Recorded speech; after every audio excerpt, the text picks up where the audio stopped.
Langit yang baru dan bumi yang baru. Lalu aku melihat langit yang baru dan bumi yang baru, sebab langit yang pertama dan bumi yang pertama telah berlalu, dan laut pun tidak ada lagi. Dan aku melihat kota yang kudus, Yerusalem yang baru, turun dari sorga, dari Allah, yang berhias bagaikan pengantin perempuan yang berdandan untuk suaminya. Lalu aku mendengar suara yang nyaring dari takhta itu berkata, "Lihatlah, kemah Allah ada di tengah-tengah manusia, dan ia akan diam bersama-sama dengan mereka.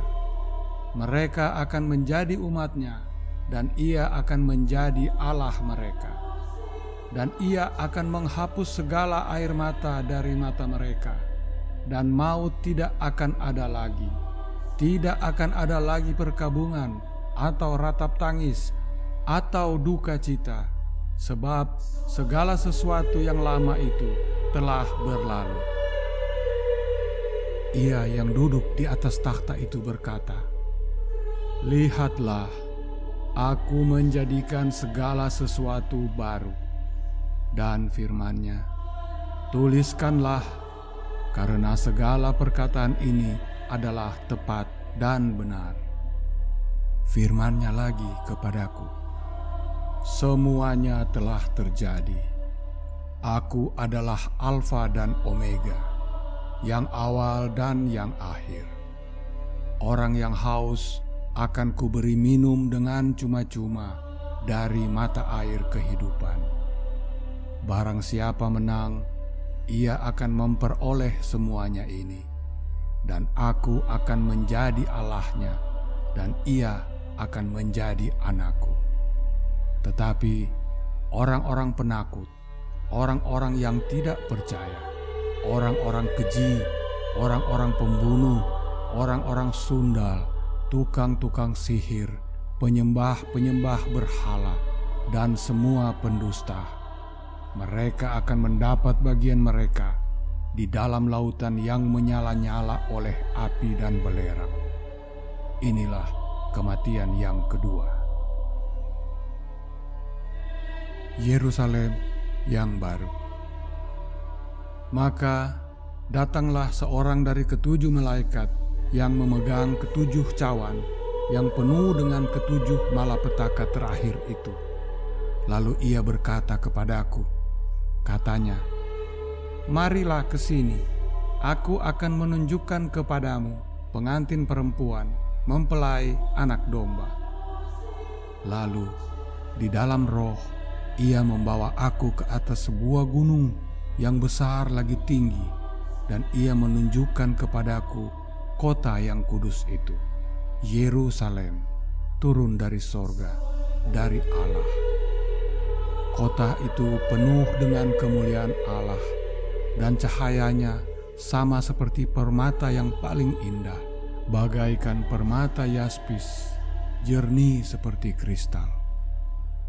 Dan temboknya besar lagi tinggi, dan pintu gerbangnya 12 buah, dan di atas pintu-pintu gerbang itu ada 12 malaikat, dan di atasnya tertulis nama ke-12 suku Israel.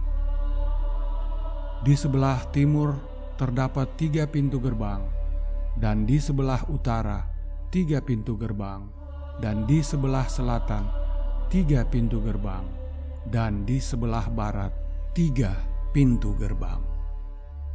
Dan tembok kota itu mempunyai 12 batu dasar, dan di atasnya tertulis ke-12 nama ke-12 rasul anak domba itu.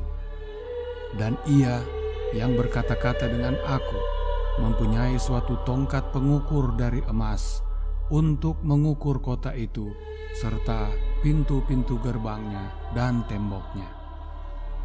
Kota itu bentuknya 4 persegi, panjangnya sama dengan lebarnya, dan ia mengukur kota itu dengan tongkat itu 12.000 stadia, panjangnya dan lebarnya dan tingginya sama. Lalu ia mengukur temboknya 144 hasta menurut ukuran manusia yang adalah juga ukuran malaikat. Tembok itu terbuat dari permata yaspis, dan kota itu sendiri dari emas tulen bagaikan kaca murni. Dan dasar tembok-tembok kota itu dihiasi dengan segala jenis permata. Dasar yang pertama batu yaspis, dasar yang kedua batu nilam, dasar yang ketiga batu mirah, dasar yang keempat batu zamrud, dasar yang kelima batu unam, dasar yang keenam batu sardis, dasar yang ketujuh batu ratna cempaka, yang kedelapan batu beril, yang kesembilan batu krisolit, yang kesepuluh batu krisopras, yang kesebelas batu lazuardi, dan yang kedua belas batu kecubung. Dan ke-12 pintu gerbang itu adalah 12 mutiara. Setiap pintu gerbang terdiri dari 1 mutiara. Dan jalan-jalan kota itu dari emas murni bagaikan kaca bening. Dan aku tidak melihat bait suci di dalamnya, sebab Allah Tuhan yang Maha Kuasa adalah bait sucinya. Demikian juga anak domba itu. Dan kota itu tidak memerlukan matahari dan bulan untuk menyinarinya, sebab kemuliaan Allah meneranginya, dan anak domba itu adalah lampunya. Dan bangsa-bangsa akan berjalan di dalam cahayanya, dan raja-raja di bumi membawa kekayaan mereka kepadanya. Dan pintu-pintu gerbangnya tidak akan ditutup pada siang hari, sebab malam tidak akan ada lagi di sana. Dan kekayaan dan hormat bangsa-bangsa akan dibawa kepadanya.